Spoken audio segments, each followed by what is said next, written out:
అసలు నువ్వు ఖత్తర్ పోవటానికి అసలు నీకు ఖత్తర్కి వెళ్ళాలి, ఇతర దేశం వెళ్ళి ఎందుకు చేయాలనిపించింది? అక్కడ ఎందుకు ఉండాలనిపించింది ఇతర దేశంలో? అంటే బతుకుదేరు కోసం బతుకుతెరువు. వెళ్తారు అదే కదా, అదే అవును. అలాగే వెళ్ళాను. అంటే చాలా మంది కూడా బతుకుతెరువు కోసం ఇక్కడే ఉండి ఇక్కడే పనులు చేసుకొని ఇక్కడే ఉండాలనిపిస్తారు కదా. అంటే వేరే దేశం వెళ్ళాలనే థాట్ ఒకటి ఉంది చూసినావా, అది సూపర్. అది నీకు ఎందుకు వచ్చింది అసలు? అది చెప్పాలంటే ఉమ్, అంటే మా ఫ్యామిలీ పరంగా పంపించారు. పంపించారు. చదువుకుని ఇంటర్ సెకండ్ ఇయర్ అయిపోయింది, ఓకే. నర్సింగ్ చేసా. ఆ, అయితే ఇంకా వెళ్ళాలని పాస్పోర్ట్ చేయించుకొని అప్పుడు నాకు వీసా వచ్చింది. ఓకే. వాళ్ళే వీసా పంపించి ఓకే ఫోటోలు నలుగురి సెలెక్ట్ చేస్తారు. అందులో ఒక ఆవిడ ఈ అమ్మాయి నచ్చింది, ఓకే షాల్ని ఈ అమ్మాయి నచ్చిందని నాకు వీసా పంపించింది మా మేడం. సూపర్. అప్పుడు నన్ను రప్పించుకుని ఎయిర్పోర్ట్ లో దిగ్గాను వాళ్ళు తీసుకెళ్లారు. వాళ్ళు అప్పుడు నాకు కొత్తగా ఉంది, ఒక్కరిదాన్ని తెలుగు ఫస్ట్ టైం అమ్మాయి. ఫ్లైట్ ఎక్కితే ఆ. నీ రెస్పాన్స్ ఏంటి? ఫస్ట్ టైం ఫ్లైట్ ఎక్కిన కదా, అసలు ఎట్లా అనిపించింది నీకు? మొదటిసారి ఫ్లైట్ ఎక్కిన ఖత్తర్ పాప. ఇలా ఎగిరినప్పుడు గుండె జల్లుమంది. చచ్చిపోతుంటా.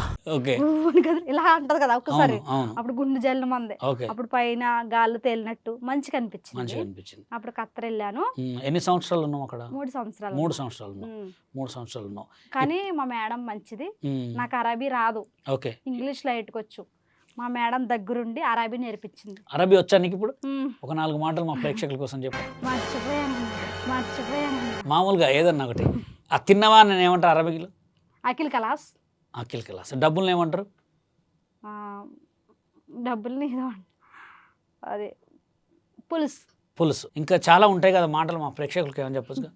అన్నం తిన్నావంటే అఖిల్ కలాస్. ఆ, ఎంత కోయిస్ ఆ. అంటే నువ్వు బాగున్నావా. ఆ, నిద్రని నోమ్ అంటారు. ఓకే. ఆ నా రోమ్ ఆ, స్లీప్ అంటే నా రూమ్ లో నేను పడుకున్నా. ఓ సూపర్. తర్వాత ఇంకా ఉన్నాయి. ఇప్పుడు ఆహా. ఖత్తర్కి వెళ్ళిన తర్వాత అక్కడ మామూలుగా ఫ్రెండ్స్ అంటే అక్కడ నీకు అసలు ఎలా టైం సెట్ అయ్యేది?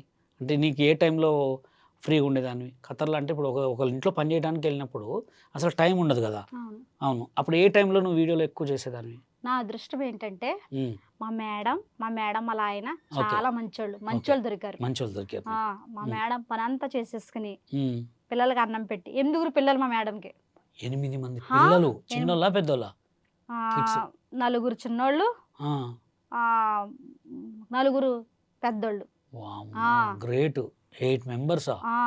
ఓ 4 వాళ్ళ బట్టలు వేసుకుని వాళ్ళ పని వాళ్ళు చేసుకుని వెళ్ళిపోయేవారు. 4 చేయలేక సచ్చిదాను. వాళ్ళకి చాలా గీర మళ్ళీ సరిగ్గా బట్టలు ఇస్త్రీ చేయి, అవి చేయి, నాకు ఇది వండి పట్టు, అది వండి పెట్టు అంటారు. అక్కడ నీకు ఎంత శాలరీ ఇచ్చేవాళ్ళు? అంటే మన ఇండియా డబ్బులు కాకుండా అక్కడ డబ్బులు ఎట్లా? దినార్సా? దినార్స్. ఎంత ఎన్ని దినార్స్ ఇచ్చారు? దినార్లు. ఎన్ని దినార్లు ఇచ్చేవాళ్ళు? ఎన్ని దినార్లు అంటే ఇండియాకి 30,000. 30,000. ఓకే. అక్కడ నువ్వు పంపించుకున్న డబ్బులు డైరెక్ట్ అకౌంట్ లో కొట్టేవాళ్ళ? ఇండియాకి 2,000 అయ్యి. సూపర్. 100 రూపాయల కాయంతో ఇండియాకి పంపితే 2,000 అయ్యాయి. ఇండియాకి వచ్చినప్పుడు ఏమైనా గోల్డ్ తెచ్చుకున్నావు, కొనుక్కున్నావా? తెచ్చుకున్నా. గోల్డ్ కొనుక్కున్నావు. సూపర్. చౌలీలు, ఈ పై కింది మళ్ళీ ముక్కు పుడక, ఓకే. బ్రాస్లెట్. వాళ్ళు ఎక్కువ అక్కడ ఎక్కువ కూడా మాంసం, మీట్ ఎక్కువ తింటారు కదా. వాళ్ళు గొర్రె మాంసం తింటారు. గొర్రె మాంసం. గొర్రె కాదు, ఒంటె. గొర్రె మాంసం, ఒంటె, మళ్ళీ ఇంకా ఉంటాయి పక్షులు బాగా తినేవాళ్ళు. బాగా తింటారు వాళ్ళు. తిండికి బట్టకి లేనికి లోటు ఉండదు. కానీ వాళ్ళు అల్లా అక్బర్ వేస్తారు. ఓకే.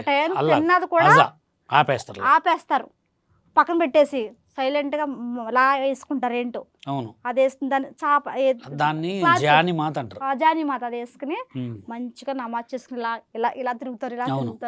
ఇలా నిన్ను కూడా చదవమని చెప్పేవాళ్ళ? సూపర్. 5 పూటలు నమాజ్ చదువుతారు అక్కడ ఎక్కువ. మా మేడం అందా, నేను ముస్లిం చేస్తా, ముస్లిం అవ్వు అంటే మేడం వద్దు మేడం అంటే అరబీలో, నేను క్రిస్టియన్స్, మా దేవుడు యేసు ప్రభు అని చెప్పేదాన్ని. పర్లేదు. నీకు రంజాన్ పండక్కి బట్టలు అవి అన్ని చాలా, రంజాన్ బట్టలు రంజాన్ బక్రీద్ బాగా చేస్తారు. బాగా చేస్తారు, బాగా చూసుకుంటారు. ఇప్పుడు నిన్ను ఎప్పుడన్నా వాళ్ళ మూవీస్ కంటే ఎటన్నా బయటికి వెళ్ళినప్పుడు తీసుకెళ్తారన్న. ఓకే. అంటే ఇప్పుడు యాక్చువల్గా చాలా మంది ఏమంటారంటే వేరే దేశాల్లో ఉంటే చాలా ఇబ్బందులు పెడతారు, చాలా అంటారు. అట్లాంటి వాళ్ళకి ఏమన్నా ఒక మాట చెప్పగలవా? నిజమే అన్న, నాకు చాలా మంది అన్నారు బయటికి వెళ్తే వాడుకుంటారు, బాబాలు వాడేస్తారు, తర్వాత ఈ పని మనిషిని హీనంగా చూస్తారు, కుక్కలా చూస్తారు అంటారు. కాదు, అది కరెక్ట్ కాదు. నేనున్న కాడైతే చాలా స్ట్రిక్ట్. మా బాబా అయితే పని మనుషులతో మాట్లాడు, కానీ మా మేడం ఏదైనా సరే. కానీ బాబా సాలరీ ఇచ్చేవాడు, మేడంకి ఇచ్చి నాకు ఇమ్మని చెప్పి Super. ఇండియాకి పంపాలి బాబా అనేదాన్ని, చేతులు కట్టుకుని అడిగేదాన్ని, అవును. బాబా ఇండియాకి డబ్బులు పంపించాలి బాబా అంటే అప్పుడు రసీదు ఇచ్చి నేను కట్టేసి మేడంకి ఇచ్చి నేను కట్టేశానని చెప్పు ఆ అమ్మాయికి ఇచ్చేనేవాడు. అలాగా అస్సలు చాలాను, కానీ అలా చెప్పుడా చేయలేదు నన్ను బాగా చూసుకున్నారు. ఖత్తర్ పాప ఎంతవరకు చదువుకుంది? ఇంటర్ సెకండ్ ఇయర్ ఎంపీహెచ్డబ్ల్యూ చేశా అన్న. ఓకే, ఇంటర్ సెకండ్ ఇయర్ చదువుకున్నావు. అయితే ఇప్పుడు ఇండియాకి వచ్చిన తర్వాత నీ లైఫ్ బాగుందా, ఖత్తర్లో ఉన్నప్పుడు బాగుందా? ఖత్తర్లో ఉన్నప్పుడు నా లైఫ్ చాలా బాగుంది, హ్యాపీ. ఇండియా వచ్చాక ఏం బాలే.